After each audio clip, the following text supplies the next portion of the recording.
pwede niyo po ba muna ipaliwanag, ano yung main role ng ating puso sa ating katawan? At bakit sobrang importante itong alagaan natin? Doc Jared? Thank you po. So yes, yes. Okay, thanks. So yung puso po kasi natin, isa sa main organs talaga ng katawan, and responsibility kasi niya ang pagbomba o pag-ikot ng dugo sa buong katawan natin. Yung dugo kasi natin, nandun makikita yung mga nutrition, mga ibang sangkap, mga electrolytes, especially oxygen, na kinakailangan ng bawat parte ng katawan natin, especially ibang mga organs, upang makapag-function ng maayos. So ang trabaho ng puso natin ay mapaikot ng maayos yung dugo para adequate yung nakukuhang supply sa bawat parte ng katawan natin. So yun yung pinaka-role ng puso natin. Ako, experience ko to, meron ako mga kaibigan, bata pa, meron ng heart problems. Doc, answer this question please. Amongst the Filipinos, ano po yung pinaka-common na heart problems ngayon at this present day and age? Sige po, Doc. To answer, actually, for the past decades na rin, ang pinaka-common na heart problem ng mga Filipinos, and actually globally, worldwide, is ischemic heart disease. So, yung ischemic heart disease, ibig sabihin, problem siya sa blood supply ng puso natin. So, it could be from whatever cause. Ang nangyayari is nagkukulang ng blood supply yung puso natin, and in return, nangihina po siya, and nababawasan yung pag-ikot ng dugo sa buong katawan natin. So, ischemic heart disease can be brought about by iba't ibang mga causes, which is commonly hypertension, diabetes, and other conditions then. So commonly actually sa Filipinos, diabetes and hypertension, which would eventually lead to ischemic heart disease. Kaya number one talaga si ischemic heart disease, especially in terms of morbidity and mortality. Ischemic heart disease talaga ang number one nating common problem sa heart sa mga Filipinos. Okay, Miss Annie, nagkukulang ng blood supply Opo. sa puso natin. Parang medyo mahirap talaga yun, ano? Sige, Miss Annie, ikaw naman magtanong. Thank you very much, Attorney Dot. Gusto pa namin lawakan ang aming pag-unawa dito sa usapin ito. Ano yung mga early warning signs na may problema na ang puso mo, ang puso ko, ang puso nyo, kahit hindi pa malala ang nararamdaman, Dr. Jared?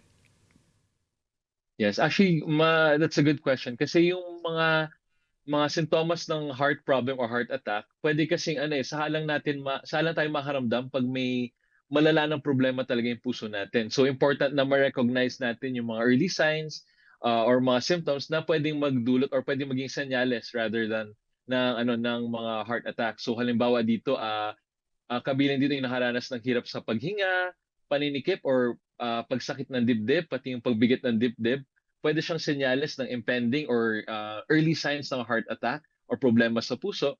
Tapos meron din kadalasan may iba tayong nararamdaman na halimbawa pananakit ng balikat, pagsakit ng tiyan na pwedeng related pa rin sa puso eh. So it's always important na alamin natin kung may iba talagang mga sakit na meron yung mga patients na pwedeng mag-point out na puso ang nagiging dahilan ng kanilang sintomas. Okay, yan naman pala. Attorney, sige po. Okay. So ayun mga signs pala, early warning signs. But Doc, okay, like for instance, Miss Annie and I, we both work very hard. Paano po namin malalaman kung yung nararamdaman namin na chest pain, masakit yung chest namin, ay heart problem na to or heart attack na and hindi simpleng pagod lang? Very Sige po, good. Doc. Question, Attorney. Yes, yes. So actually, yung Thank chest you. pain natin, usually pag ang chest pain natin nang gagaling sa puso, ang tinatawag natin doon angina. So it's a common term, a common medical term. It means yung pain nang gagaling sa puso. And there's a certain criteria na dapat ma-fulfill upang maging typical or high likelihood na nanggagaling siya sa puso. So yung angina natin or yung chest discomfort, ang una-una natin tinitingnan yung characteristic. So ano bang ginagawa ng mga tao before sumakit or yung dibdib. Halimbawa, pwede siyang physical exertion, physical stress, or in some cases, emotional stress can also lead to heart attack or heart problem. So yung una, yung trigger natin, tinitignan natin. Pangalawa na tinitignan natin is yung characteristics. So like I mentioned earlier, yung usually na nagiging typical na angina or sakit sa puso, na site na pagdibdib, halimbawa ay pwedeng mabigat yung nararamdaman, masikip, or parang may pinipiga yung dibdib. May iba parang hinihingal lang. And yung mga symptoms then can be related to yung pain na mag-radiate or na kumakalat sa panga, sa balikat, sa tiyan o pati sa likod. So yun yung mga pwedeng maging characteristics na high likelihood na sa puso nanggagaling. And pangatlong criteria is kung halimbawa yung naramdaman natin na sakit ng dibdib, nawala agad pag nagpahinga tayo or pag may ininom na gamot na tulad ng nitrates na nagpapaganda ng blood flow sa puso. So if you have all three of those, yung criteria na yon, ibig sabihin mataas yung chance na sa puso nanggagaling yung chest pain na nararamdaman nila. Tapos the less kung halimbawa dalawa o isa lang yung present doon, mas bumababa yung chance na sa puso nanggagaling. Okay. Attorney Ayun, Dot, alam mo, Miss Annie, yes, go Oo. ahead po, please. eto sandali lang ito. Yes, Miss opo. Annie, nung nagsasalita si Doc, naalala ko tuloy yung mga napapanood natin ng mga movies na kunwari yung tatay nagagalit dun sa anak kasi bigla na lang nakabuntis ng babae. Parang gano'n, di ba? Bigla lang, Yeah.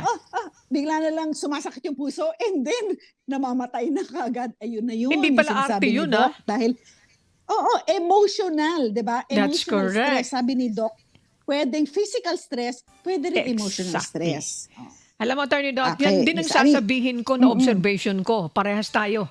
Ayan. Oo.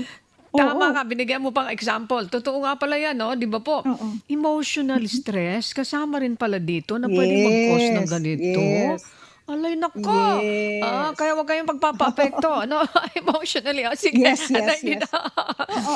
Okay. Hindi, Miss Annie, bago ka pumunta sa tanong mo, Opo, alam mo, opo. nung bata ako, nagre-react ako kaagad sa mga stress. Nagre-react ako ngayon kasi natututo ako sa mga guest natin. Kapag merong stressful na sasabihin sa akin, humihinga na lang ako ng malalim and then relax lang. Kasi 'di ba, pwede ka talagang magka-heart attack, 'di ba, Doc, no? Physical and Sige, Miss Annie, emotional. go ahead.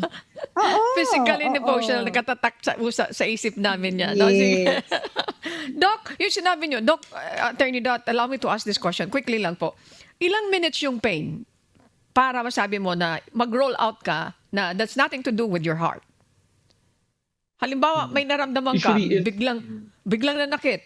Pagkatapos, parang sumundot lang. Pero after few minutes, nawala na. So, para ma-roll out mo, that's nothing to do with your heart, ano yung pwedeng tandaan ng ating mga kababayan? Yung usual number na binabantayan natin is around 15 to 30 minutes duration ng Okay. chest discomfort or chest pain na nararamdaman nila. Yes. Ayan. Pero mas binibigyan natin pansin yung tatlong criteria, yung characteristic, yung trigger, and yung relieving factor ng chest discomfort. Okay. Attorney, Oh, maganda okay. yung anong yun. Okay. Thank you for that, Doc. Balik ko sa inyo, yes. Attorney Dot. Go, please. Thank you po. Yes, Miss Annie. Okay. Okay, Doc. Sige.